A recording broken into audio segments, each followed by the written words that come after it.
Bir gün ormanda yürüyüşe çıktığınızı ve asla olmaması gereken bir noktada bir çitle karşılaştığınızı düşünelim. Etrafından da dolaşma şansınız yok. Ne yaparsınız? Yolunuza devam etmek için çiti yıkmaya mı çalışırsınız? Yoksa önce neden orada olduğu konusunda iyice düşünür müsünüz? Yıkar geçerim diyorsanız bu noktada Chesterton'ın çiti kavramını öğrenmenizi öneriyoruz. Chesterton'ın çiti neden orada olduğunu anlayana kadar asla bir çiti yıkmamamızı, yani genel anlamda konuşursak bir kuralı değiştirmememizi veya bir geleneği ortadan kaldırmamamızı öneren basit bir kuraldır. Sonucunda bir kişi o çiti ormanın o bölgesine belli bir nedenle koymuştur. Bunun için emek ve para harcamıştır. Bunu yapmak için de belli bir nedeni olmalıdır. Belki de etrafta tehlikeli bir hayvan vardır ve bu çit onun insanlara saldırmasını engellemek amacıyla konmuştur. Bu nedenle çiti yıkıp geçmeden önce durmak ve düşünmek iyiliğimiz için de olacaktır.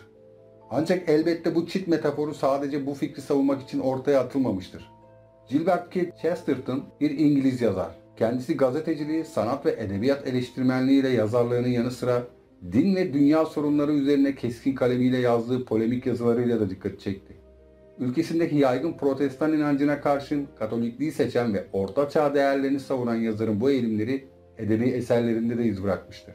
Chesterton'ın çiti, İngiliz yazar ve düşünür Gilbert Keith Chesterton'ın 1929 yılında yazdığı The Thing, Why I Am a Catholic adlı kitabında yer alan bir öyküden gelir. Öyküde Chesterton şöyle der: bir konuda reform yapılması gerektiği zamanlarda mevcut olanı bozmadan önce dikkate alınması gereken basit bir ilke vardır. Bu ilke muhtemelen bir paradoks olarak adlandırılacaktır. Bir reform durumunda karşınıza çıkacak belli bir kurum veya kanun vardır. Basit düşünmek adına bunu bir yolun karşısına dikilmiş bir çit veya kapı olduğunu varsayalım. Bir reformcu çite neşeyle yaklaşır ve şöyle der: bunun bir kullanım amacı olduğunu görmüyorum. Hadi kaldıralım. Daha akıllı bir reformcu ise şöyle yanıtlar: eğer bunun kullanımını görmüyorsan kesinlikle onu kaldırmana izin vermeyeceğim. Git ve düşün. Geri gelip bana bunun ne için kullanıldığını söylediğin zaman onu kaldırmana izin verebilirim. Peki Chesterton'ın çiti ne anlama geliyor? Chesterton'ın çiti sizin de fark ettiğiniz gibi bir metafordur. Bu çit örneği mevcut durumu anlamadan değiştirmeye çalışmanın tehlikelerine işaret eder. Bir şeyin orijinal mantığını bilmeden ne ölçüde kaldırılması, değiştirilmesi veya olduğu gibi kalması gerektiğini ancak tahmin edebiliriz. Chesterton yazılarının başka bir yerinde bu konuyu tekrar ele alır ve çit metaforunu genişletir. Bu sefer de bir mahalledeki eski bir sokak lambasını örnek olarak kullanır. Bir ayaklanma esnasında kalabalık bu lambayı yıkmaya karar verir.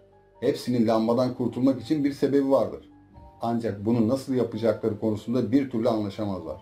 Chesterton, sokak lambası söndüğünde müstakbel reformcuların karanlıkta müzakere etmek zorunda kaldığını yazar. Bu örnek Chesterton'ın çitini neden potansiyel bir paradoks olarak düşündüğünü de göstermektedir. Bunun bir örneği 55 milyon kişinin hayatını kaybettiği 1951-1965 yılları arasında yaşanan Büyük Çin kıtlığını verebiliriz. Çin Halk Cumhuriyeti'nin ilk lideri olan Mao Zedong, yoksul Çin'i dünyanın en büyük ekonomilerinden biri haline getirmek istiyordu. Bu nedenle Büyük İleri Atılım adı verilen bir program başlatıldı. Amaç Çin'in tarım toplumundan sanayi toplumuna evrilmesiydi. Atılım projesi kapsamında hayata geçirilen en ilginç uygulama ise serçelerin sistematik olarak öldürülmesi oldu.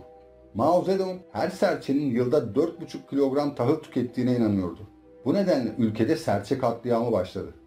Serçelerin kitlesel olarak yok edilmesi, başta çekirgeler olmak üzere tarıma zararlı böceklerin aşırı çoğalmasına neden oldu.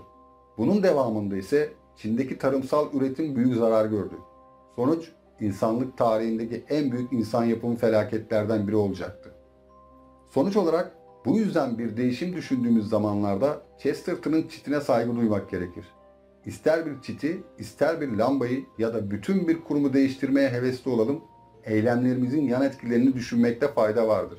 Mevcut bir yapıyı, kanunu veya kurumu iyileştirmeye kalkışmadan önce ilk etapta iyileştirmeye ihtiyacı olup olmadığını öğrenmeliyiz. Ardından güçlü ve zayıf yönlerini belirlemek, fayda ve maliyet analizi yapmak gerekir.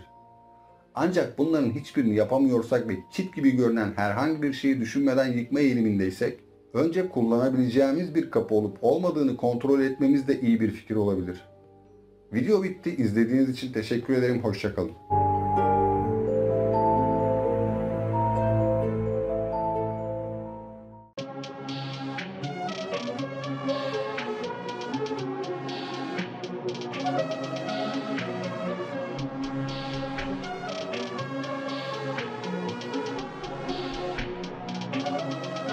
Perfect.